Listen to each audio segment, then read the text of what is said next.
Jorge Hernandez with the low blow in Southwest Fight News here with the champ, WBO Featherweight Champion Oscar Valdez. Oscar, how are you feeling? Obviously, you sized Jason up, I think, for the first time. You guys actually met a few months ago, yes, but this is the first time you guys have looked at each other as opponents. What was that like? It's just great to be in here in another fight. This is what I like to do. I like the press conference, I like the weigh-ins, I like the fight. All this is like a dream come true because I dreamed about these moments when I was a kid.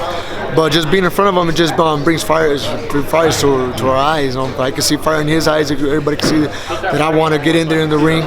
We're boxers. That's what we like to do. Nothing personal. I like Sanchez. He's a great fighter. But once the bell rings, all that goes through a window. All the respect. Once the fight's over, we can become, we can be friends again. So he is, as far as the national scene, a little bit unknown. How do you prepare for someone that doesn't have a whole ton of video?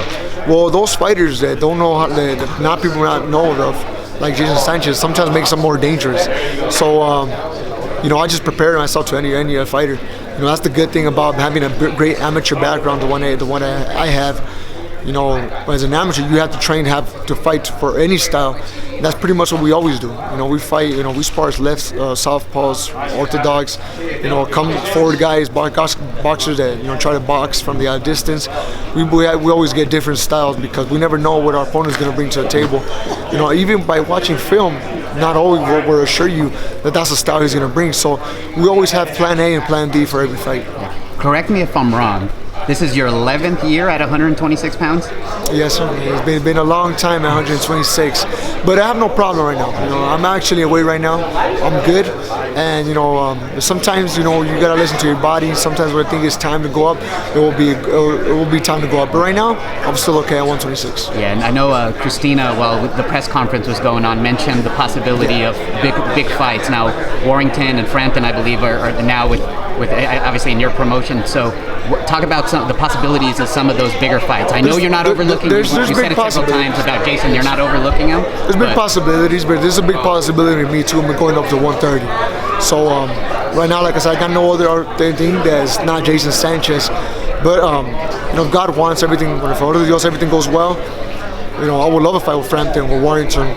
When any other guys, one thing that I always say is that I'm not afraid of fighting nobody. Even if I go to 130, I'm willing to go up to fight off the bat the world champions. Berchelt, Herring, I think is his last name. Davis, whoever. I'm not scared of losing my undefeated record. That's the thing. I just want to get in there and fight and do what I do best, which is fighting to give the crowds a good fight. Yeah, it's Gervonta Davis. Is that what you're talking about? Yes, yeah, Gervonta. So how long has that fight been in your head about a possibility? I always keep a radar of possible opponents. Yeah. 130s, 122 to 126. Always have maybe 122 will go up to 126, or I might go to 130 pounds. So I always study boxing. I'm constantly studying boxing, constantly studying my possible rivals.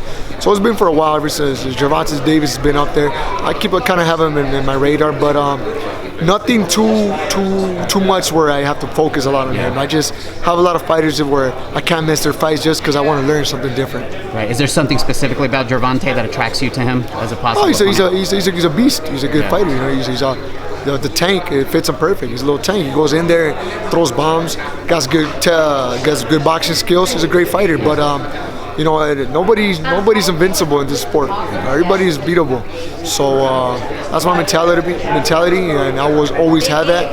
And every time I think about an opponent, I always visualize myself becoming victorious. So I see all these fighters being beatable. So you talked about everyone being beatable. I mean, this fight, the odds haven't come out yet, but Jason will probably be more than a 10-1 underdog. But you saw Andy Reese, defeat Anthony Joshua, and I know you talked about it on stage a little bit. How important is it to you to stay prepared for anybody? I'm always prepared. No matter who it is. Jason Sanchez, like I said, I hear a lot of comments that, I don't know that fighter.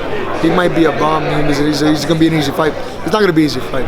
I prepare myself very hard for the best Jason Sanchez. It's a disrespect for fighters when they say it's going to be an easy fight. For the opponent. So I take no fighter lightly. Jason Sanchez for me is a tough fight, and I'm going to do whatever I have to do to come out victorious. Finally, a message to all your fans, whether it's here or out in Sonora. I just want to say thank you to everybody out there taking my support here in the United States, here and back in Mexico. I just say thank you to everybody for the support. I don't want to I never promise anybody a knockout. I never promise you a fight of a year. But what I will promise is I will do always my best inside the ring to give a good fight and give my best efforts to come out victorious. Yeah, and one last question. Andy Reese, we talked about him earlier. He has that dual identity to where he feels he's more Mexican than he is American. He's kind of getting a little slack about saying he's more Mexican. You have the opposite dual identity. What do you think about that? He's Mexican. For me, whoever denies him being Mexican can have a talk with me, and I'll explain why he's a Mexican. He's a Mexican. His mother and father were born in Mexicali. He was born, I don't know what part. SoCal, yeah. So Southern California, but he's Mexican, 100% Mexican. Nobody can take that away from us. He's ours. Yeah. Well, Oscar Valdez, best of luck. 126 WBO pound champion. Again, Saturday night against Jason Sanchez. Thank you.